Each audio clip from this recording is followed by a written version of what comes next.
Welcome to Up and Away, the restaurant marketing podcast, saving the world from bad marketing, brought to you by Qubriux, the all-in-one platform for loyalty and customer engagement. In today's topic, we're going to talk about one of my favorite things, and that's how you know I'm a big dork, local SEO for restaurants. We have Arun, who is the founder and CEO of Qubriux. He's a tech veteran with over 2 decades of experience. Before Qubriux, he was the principal data scientist and architect for developing Starbucks' personalized customer engagement platform. I'm sure many of you have been inside of that.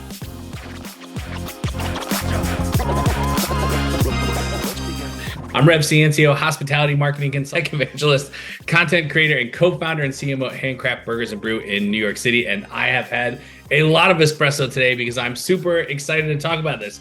I don't know if you guys know this, but 2 out of 3 of every searches for a local business on Google is for a restaurant. Think about that.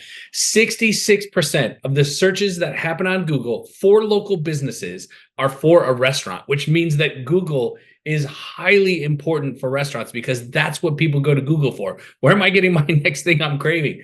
All right. People searching for what they want to eat or what they crave is a major way in which people choose where to get their next meal, right? And so optimizing for local search on like Google and Yelp and Siri and Apple Maps, Alexa, and more, that's going to bring wild results for your business, okay? That is the power of local SEO, okay? It's not SEM, it's not paid, it's not the 10 blue links. We're talking about Google Maps, we're talking about Yelp search, okay? In this episode, we are going to break down how restaurants can leverage local SEO to dominate their market. How's that sound, Arun? Great. Yes. Rob, I think it's a hot topic. I mean, it has to be, right? Everyone wants to be on Google. Everyone wants to be found out as a business. I myself, like with my own various businesses and even with Qubriux and Scalum, SEO has been a hot topic. And many times I felt like I burned my money a lot on SEO. It's still coming in the top 20 searches. So how can, I mean, every restaurant will be asking this question. How can I be figured in the top 10 of the search for my local search? So first question. So say, how do we define this term local SEO? Is it different from a general SEO? Or is it something specific about more local SEO? Oh man, I'm so glad you asked this question. Okay, there are 3 types of search on Google. 3. Okay. Now, what you were talking about, like the top 10, the blue links, and what we've traditionally known searches, that's known as organic search. So if I'm going to look at like how to change the oil in my car, or I want to find an attorney because somebody, my apartment broke, the water pipe broke, or I'm looking for how to, build a garden, right? When you get the 10 blue links, okay, that's organic search, okay? When you're searching for a local business, okay, you don't get the 10 blue links, you get a map, okay? Google calls that the map pack, right? Because they know that if you find a business you're looking for, a local business, in this case, a restaurant, you're going to go there or you're going to order from there, or it needs to be near you.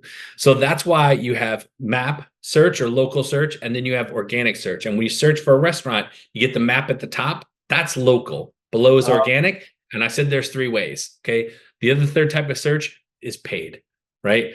So if you want to be a master of the Google, you want to be a master of search, you have to master paid, organic, and local. Now, here's the thing. Again, stop me at any point if you have questions because I can go on for days about this, okay? For a restaurant, the most important of those 3 is local search, okay? That's why when you search for like hot wings near me, or even if you're looking for like a Pizza Hut or whatever, you get the map, okay? Restaurants need to optimize for the map, not organic, okay? And paid is a whole other conversation. Today, we're talking about the map, okay? Now, here's the deal.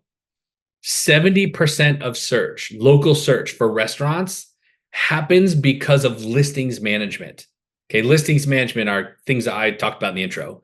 Google, Yelp, Bing, Yahoo, Foursquare, Siri, Alexa Maps, Foursquare, Facebook, Trip, all those. Okay, 70% of search. So if you have sandwiches and you want to be searchable for sandwiches, you get 2/3 of the way there, more than 2/3 by managing listings. Does that make sense? Okay, so that means are you saying that put your listing in as many sites as possible? Is that what I'm getting here? Great question. Thank you. I would have a tendency to go into techno babble on this topic. So pull me back down to earth. Okay. So listings are all the information about your business, like your name, your hours of operation, your phone number, what's on your menu. Are you LGBTQ friendly? Do you have handicap parking? All that, do you have delivery, pickup, all that? The black and white facts about your business that live on sites and apps and maps like Google and Yelp and Bing and Yahoo and Foursquare and Facebook.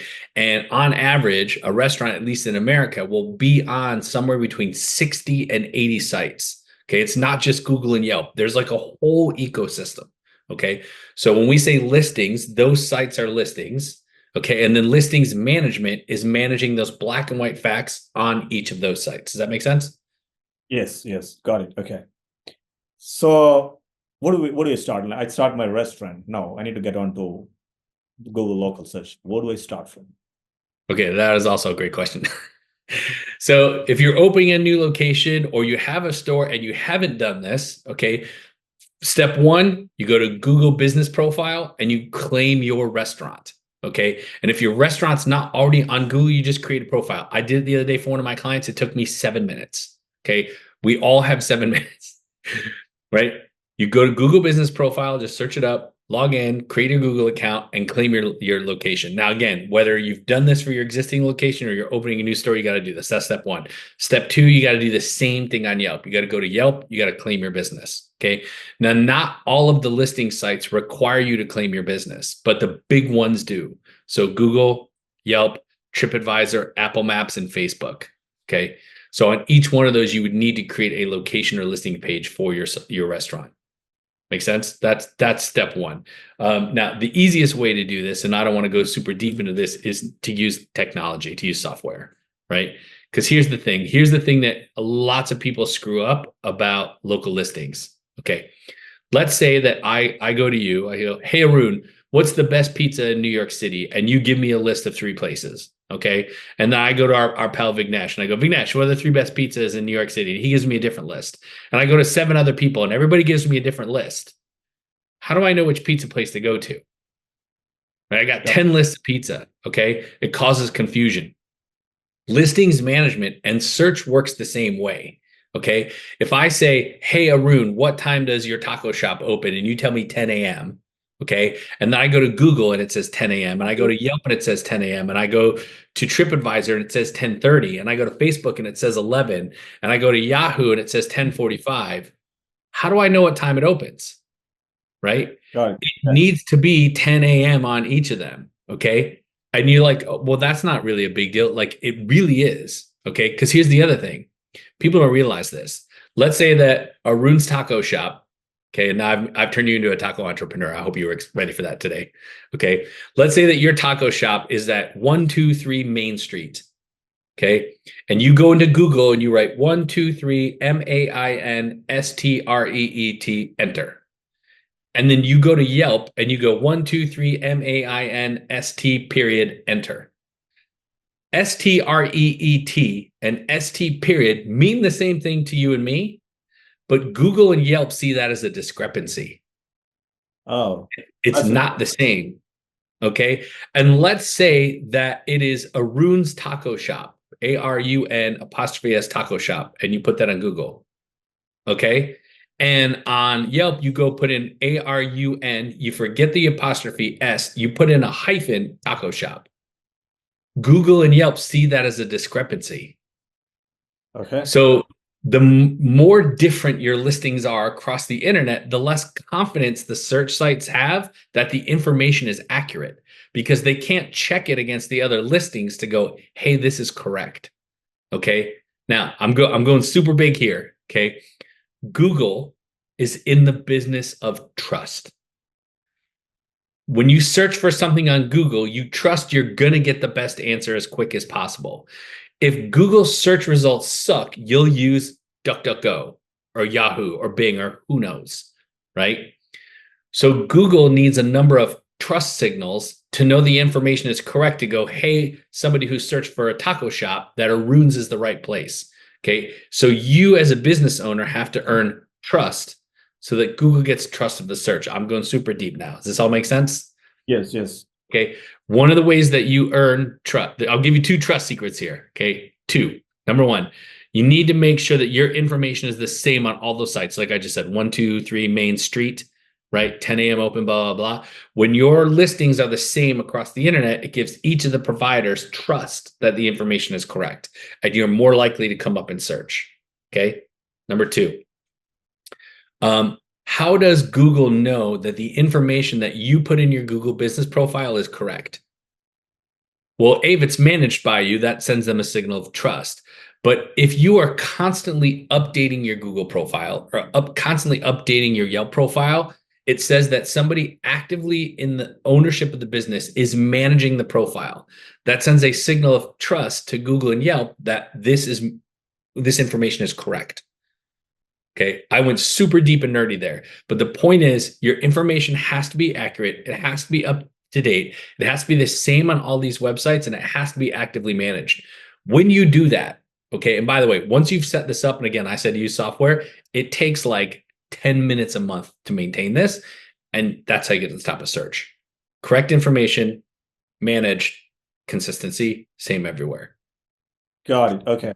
So is there anything like if you set up a regular SEO, right? People pay, SEO specialists to ensure that their regular search comes on top, and it's a ongoing process. It takes time. So is there anything like that in local search? Is it like once you've done your list and maintain it, are you done, or do you have to do something more to ensure that you're always in the top 10?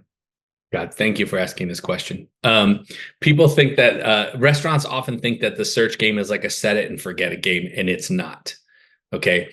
Couple of things. Number one, search is not set it and forget it. Number two, search for restaurants is not about organic. It's about local. And I keep sending off the balloons here. It's all me counting off the fingers. Every time I do two, you get balloons. So see if we can get another one there. Maybe not. It'll come back. Okay.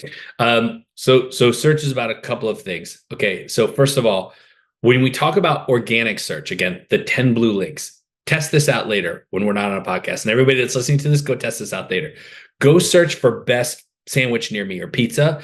You will see in the 10 blue links below the map, you don't get restaurants. You get what I call listicles.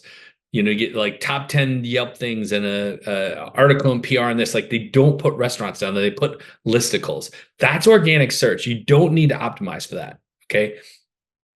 If you have listings management, which you already walked through, that's worth about 70% of search. Okay.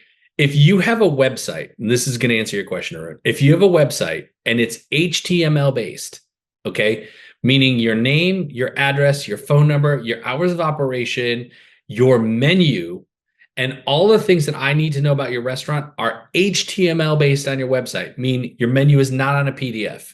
Your menu is not on an image. Okay, Google can't read those.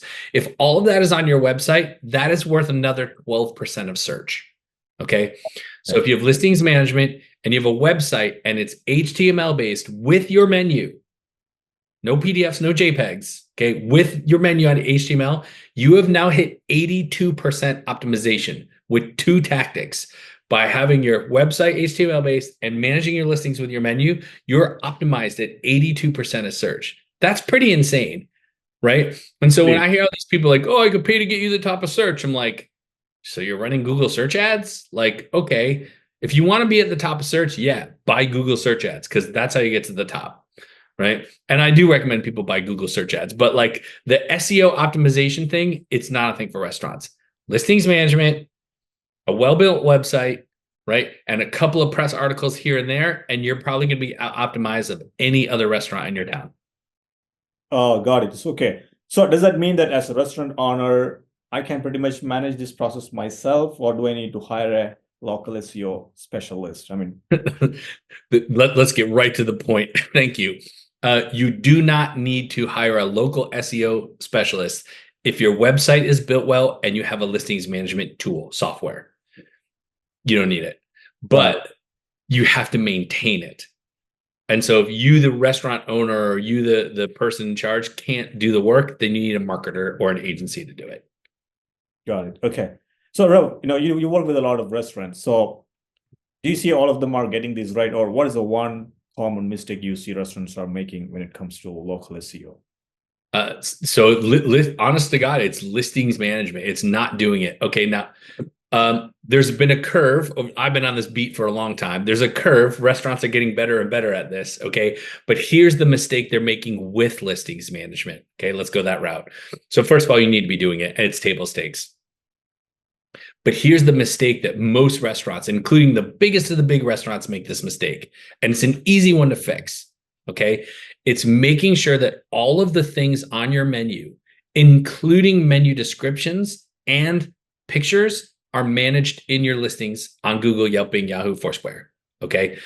So if you have, we're going to stick with Arun's Taco Shop today. If you have carnitas tacos, right, in corn tortillas at Arun's Taco Shop, you need to put in your menu on Google and Yahoo Bing, carnitas tacos, house-made corn tortillas with cilantro and onion and tomatillo sauce and blah, blah, blah, blah, blah.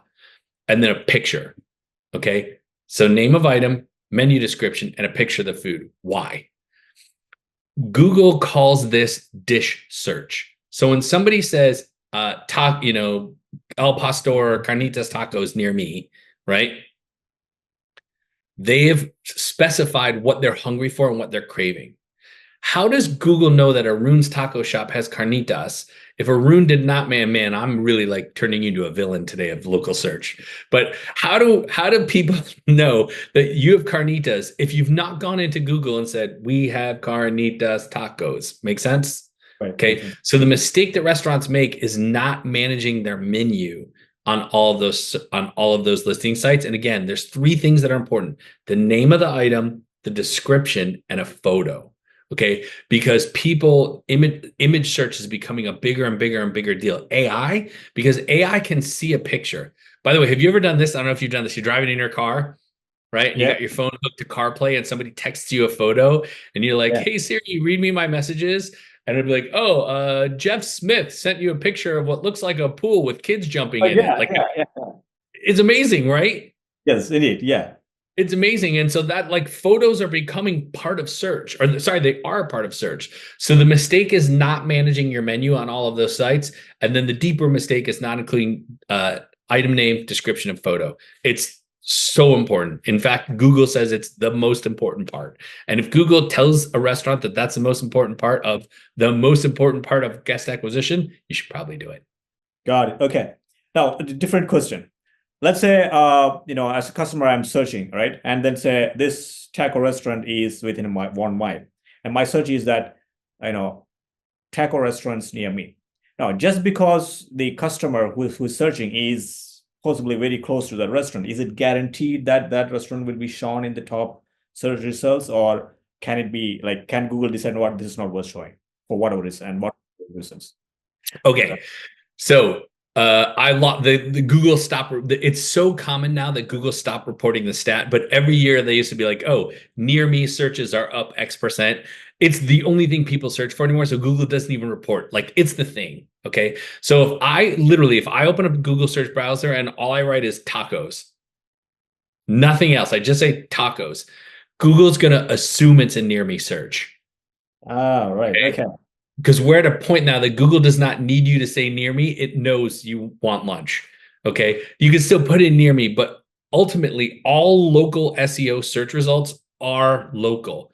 And so if you don't specify a geographic, in this case, my neighborhood or my town, Google's going to assume you want within a certain radius. Okay. Now, here's the thing. If you and I were sitting next to each other in this room or that room or whatever, and we both search tacos, we're going to get different results for a number of reasons. But going back to geographics, what you asked about, let's say that my circle of dining is wide. If you look at where I've eaten in the last 30 days and there's like a 50-mile radius on that, Google might offer me tacos that are a little wider out from where I am in that moment. But let's say that Arun really only eats around this town. It's going to give you mostly tacos in this area. Because again, Google's smart, Google search, Google personalized, right? And so that's why it's super important, going back to the 123 Main Street versus ST, that your address is correct on all those websites. Because if somebody is like Arun is searching near me and it literally means here, or I'm searching and it means here, Google needs to know where you're located to be able to correct that. Got it. Okay. So, Rav, you just mentioned a point, right? If two people are searching for the same restaurant, they might get different results. That's interesting. So, can you give me more insights there? And that leads to another interesting question, which I'll have a follow-up question with. Ooh, cliffhanger. Okay, so why does everybody get different local search results on their phone? Okay, so most of us don't use an incognito browser. You might, I don't, right? And so I have a history. So every time I go into Safari or Chrome or whatever, and I do a search, I'm building up my own personal algorithm with Google. Okay. And so Google knows these things about me. And so Yelp does the same thing, Yahoo, Bing, they all work the same way. I essentially have a profile inside of Google of what I search and click on. And because again, Google is in the business of trust, right? They want to give me the right answer. They want me to click on the first thing that comes up, right? They're learning my habits. So if I search tacos near me, what I'm going to get as results are a mix of accuracy and information and my preferences.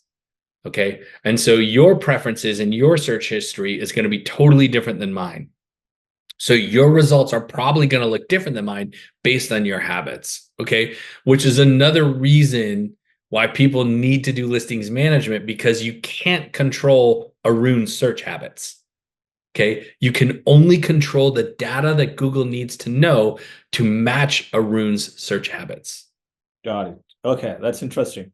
So here's the $1 million follow-up question. Now, that means, is there a way that if I'm a taco restaurant, I can influence the Google search such that if a taco loving person is searching for top restaurants near me, my taco restaurants is in the top 10. Versus if he's if he's looking for some other kind of a restaurant, fine dine, I don't really care about that. So I want to really optimize my search results for my audience. Is that possible? Yes. Great question.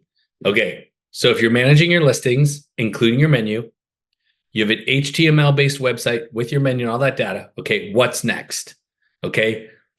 This is it, man. This is the secret to unlocking incredible search results.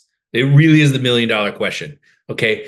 So when somebody searches Google, right? Google gives results based on 3 factors. Okay. Distance, relevance, and prominence. Those are Google's words. Distance is where is it located? We just talked about that. If you're managing your address, you'll score for distance. Okay. Relevance is the thing that people are searching for. So if I'm searching for tacos near me, managing your menu and letting Google know you're a taco restaurant, you're optimized for relevance. Okay. This is the third one. This is the magic piece. Prominence. Okay. Again, these are Google's words, not mine. Prominence is the key factor in choosing this restaurant versus this restaurant will come up in search. Okay, what Google is saying with the word prominence is they're taking Arun's taco shop and every other taco shop in town, and they're comparing them based on their local reputation, which is star rating. Okay, so Google, if I got a taco shop on the left and I got, let's do this the way. Let's say I'm staying in the middle street and Arun's taco shop is on my left and somebody else's taco shop is on my right, and I Google best tacos near me, which one's going to come up on top? Okay. Let's say they're both doing listings management. Let's say they both got an HTML-based website. Let's say they're doing everything. Whichever of those restaurants has the highest amount of recent 5-star ratings is going to come up on top of search. Okay. That's what Google is talking about with prominence. They're saying we are ranking this restaurant versus this restaurant, or this business versus this business based on the recency of their local reputation. I know that's a lot. Okay. Let's put it another way. This taco shop has gotten 10 5-star reviews this month. Arun's taco shop has gotten 20. Arun's is more likely to come up on top. Oh, interesting. Okay. So it's not about your overall average rating. So if I look at a bunch of pizza places around here in North Jersey, I search pizza near me, like I get 1 million, right? It's Jersey, right? Sometimes you'll see a place with like a 4.2 average rating is higher in results than a 4.4. Why is that? It's because the 4.2 average place is getting more 5-star reviews now, recently, because there's a recency to this whole thing. Got it. Okay, so that means it's important to continually get high and recent ratings. Now that leads to the next question. How do you ensure that that happens, and how do you plug that in? I mean, I think that's a whole another topic, but typically what people do there to ensure that they get continually recent and relevant ratings. Great question. We should, you know what? Actually, we should make a note. That's a good episode.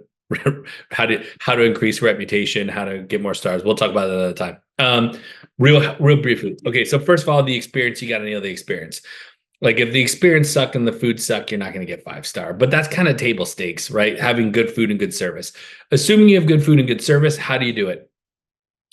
You essentially have to ask every single guest for feedback. Okay. Now we got to be careful here. It is against the terms and conditions of both Google and Yelp to solicit reviews, right? So I can't say, hey, Arun, can you please give me a 5-star review? That is not okay. What I could say is, hey, Arun, did you have a great time at the restaurant today? Great. Would you like to share that on Google and Yelp? That I can say, right? And so it's about making sure every guest knows that reviews on Google or Yelp or whatever site matters to your restaurant are a priority for you.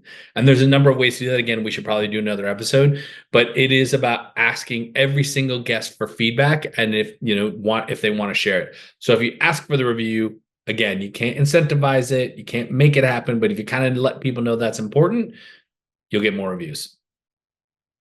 Interesting. Okay.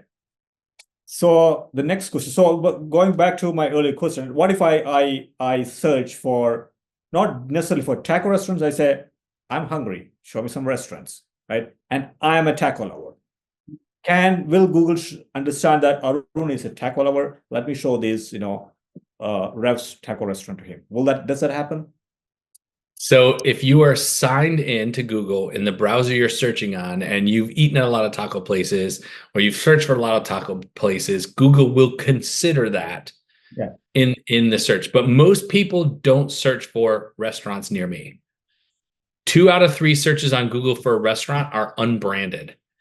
Okay, remember I said 2 out of 3 searches for local businesses on Google are for restaurants? Of those searches, 2 out of 3 are for food items, dish search. So most people don't put restaurant near me. They put tacos or hot wings or whatever the thing is that they're craving. Got it. Interesting. Okay. I mean, that's very interesting. I thought that I typically search for like restaurants near me, but it's all right. Well, you are less decisive than my cravings. My cravings are like, I want a brisket sandwich with spicy barbecue sauce and pickled onions. Wow. Okay. I typically search for more like, hey, I want a Thai restaurant or a Mexican restaurant, but I don't necessarily go to the menu level. Okay. Oh, well, hold on. If you're asking for a category, that's different. Like if I said, Mexican restaurants near me, yeah, same thing. It's going to look for signals that are Mexican restaurant. Okay. But yeah, I'm definitely more likely to be like best chicharron and cortadito near me. All right. So I think we are about at the end of the time. So to sum it up, I see that restaurants, you don't have to spend a lot on local SEO. You can manage it by yourself, and it's a must to do. And if you do it right, that will give you a lot of new customers. Correct? And Yeah, it's light on, right? I tell people this all the time. When I sign on board, be a part of a co-founder of Handcraft Burgers and Brew, my partners kind of already had the concept. It wasn't open, but they were already building it, and we figured out. Literally, I'm not kidding, Arun. I signed the contract on a Saturday morning to be a part of the organization. 5 minutes later, I went and got all of our screen names on social media. And 5 minutes later, I reached out to Marquee, which is my software of choice, and said, I need to set up listings. Like it is. I cannot express to everybody that's listening to this the importance of listings management, because here's the thing. It takes some time to set it up, but then once it's set up, maintaining it takes a couple minutes a month. And I guarantee you go look at your website, you go look at the website of your restaurant, and this is everybody from local restaurants to McDonald's. I guarantee the number 1 and 2 sources of traffic to your restaurant's website is Google. I guarantee it, right? And so if it's that big, and it's that easy to optimize, it's worth doing. Since you mentioned McDonald's, one last question. How do you say I'm searching for burgers and your local burger shop is Handcraft Burgers is nearby and there's a McDonald's? How do you effectively compete against likes of McDonald's? I mean, is it something you can do about it? How do you ensure that yeah. Absolutely. Local search is an independence game to win. Okay. Because an organization like McDonald's, and I'm not putting them down, right? I literally ate there yesterday. They have so many locations that going backwards and fixing this problem is almost insurmountable, right? 34,000 locations or something like that nationwide. For them to go fix local SEO at this point is like, that's a Herculean effort. But if you're a local restaurant, or you're 5 restaurants going to 6 or 10 going to 12 or whatever, like start these practices now, because then when you get to that size, you've already built in the culture of local optimization, because local optimization is a smaller brand's game to win. It's not that hard. You just have to prioritize doing it. And the earlier you start it, and as you move through the lifespan of your business, the more it's going to pay you back. That's very interesting. No, the playing field is level there. Okay. And by the way, most fast food joints have terrible ratings. It is easy to be a McDonald's at a 2.9. So okay. We have a lot of back and forth on this show. This is one of those topics that I'm really, really passionate about. I'm so glad we brought it up. Thank you for asking all these questions. I hope we helped everybody today. I nerd out about this stuff because I've studied this for a decade, right? And I make it sound easy, but the truth is it actually is easy. Get the right tool, prioritize it, and do it. It will pay you back. It's super important. Again, I would do a podcast every day on this subject alone because it's so important. So thank you for bringing it up today, Arun. Sure. Okay. Awesome. And everybody listening, thank you for joining us. If you enjoyed this conversation, can you please share this episode with a friend who might also find it helpful? And if you really enjoyed the conversation, can we please ask just one favor, and that's give us a positive rating. So you can't ask for it here. You just can't ask for it in your restaurant. That helps us to spread the word of others who might find this valuable just like you do. And in the next episode, super excited, we're going to talk about choosing the right loyalty program for your restaurant. For more like this, please don't forget to hit subscribe on your favorite podcast player.